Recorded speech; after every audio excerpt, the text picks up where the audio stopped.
Hey guys, my name is Skylar OMB, and I'm going to be talking to you about the importance of representation in the media, specifically in film. What does representation mean? Well, representation obviously is when one thing represents another. In this case, characters are representatives of certain groups of people, specifically minorities, mainly because they were underrepresented in the past. So anytime they are represented, those characters become kind of the representative of that group of people. Now, who is affected by this? What types of people? As I stated earlier, minorities. So these include racial minorities such as Black people or Asian people. The LGBT community and similar communities, now setting political opinions aside, whether or not you agree with the lifestyle, whether you do, whether because of religious belief or not. We are not going to be looking at it from that standpoint. We are going to be looking at representation, how it has affected the LGBT community as people. So, also people of varying body types haven't found themselves represented as much. I'm sure you and everyone else has seen that a majority of famous actors, models, I mean, you look at any magazine, it's usually very skinny people, and it sets this high standard. It's why things like anorexia and bulimia exist, and we will actually get into that later.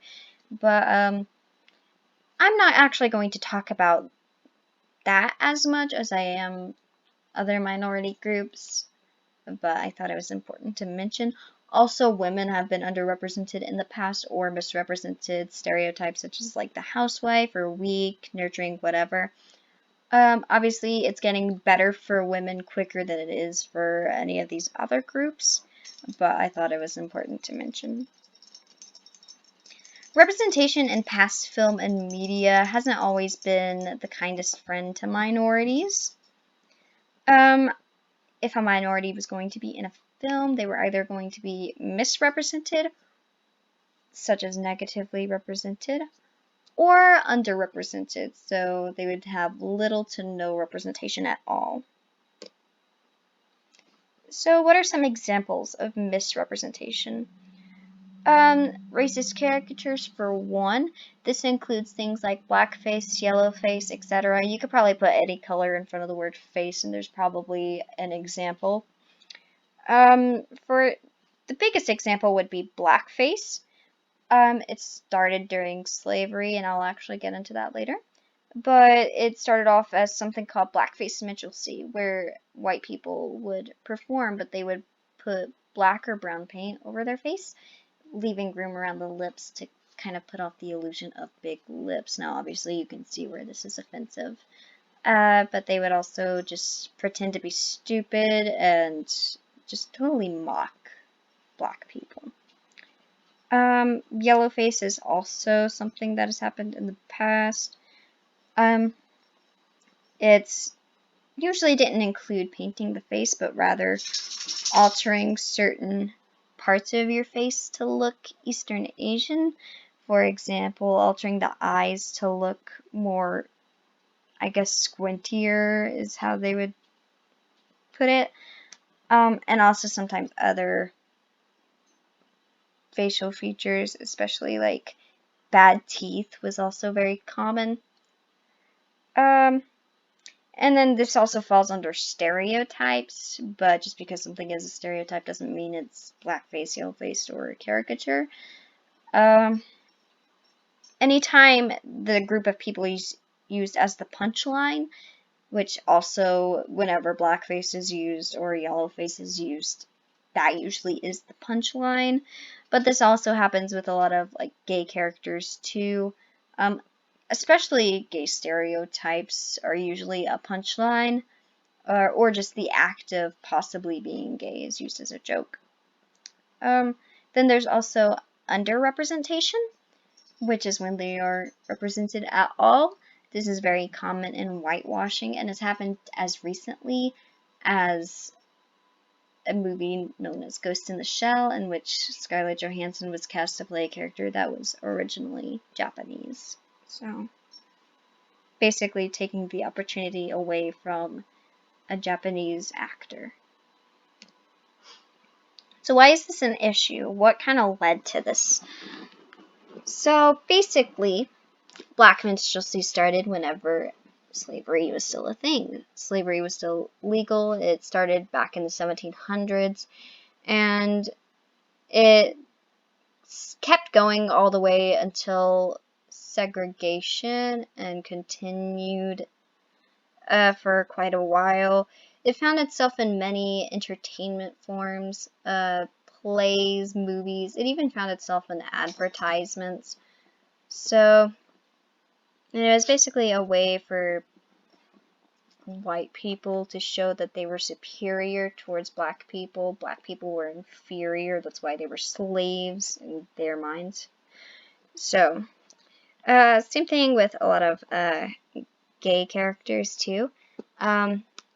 It was usually due to religious rhetoric, which obviously not everyone who is religious is homophobic, but a lot of Abrahamic faiths do include homosexuality as a sin, and therefore the popularity of these beliefs kind of led into representation as a whole. So, and then anyone who might be willing to represent these sorts of people usually are actually afraid to go out of their comfort zone. I read one article written by an author who I believe to be female. I'm not actually sure, but in the meantime, I will be using she pronouns. So she writes that she is actually afraid to write about people that she doesn't know. So she's not used to seeing other people in the media other than white people.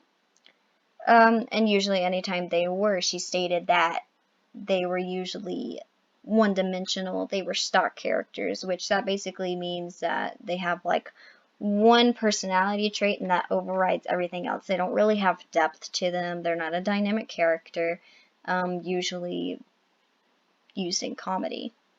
So why exactly why are we afraid to go out of our comfort zone like that?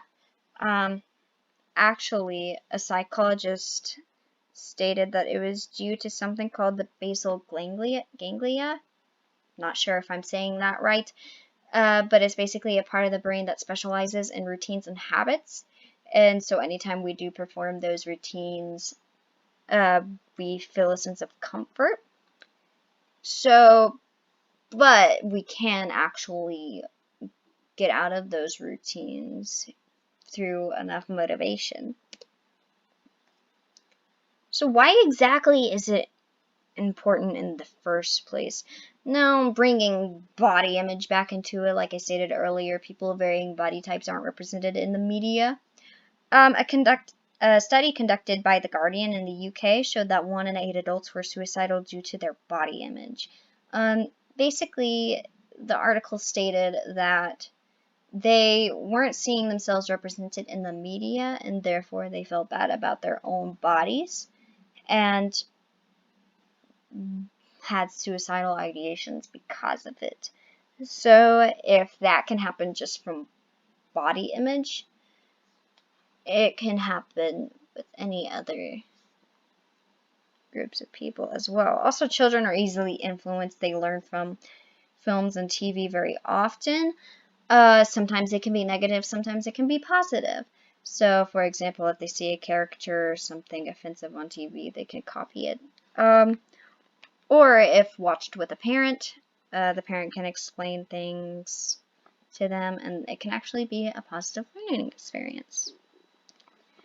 So, in conclusion, representation hasn't always been kind to minorities, but if we go out of our comfort zone and we try to represent these people in a positive light, it can actually help, as it's shown in the past that negative representation can harm these people mentally.